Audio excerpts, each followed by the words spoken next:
அநாகதம், சித்தி, ஆக்ஞாயத்.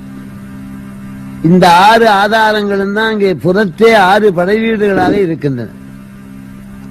மூலாதார ஸ்தலம் திருப்பரங்குன்றம்.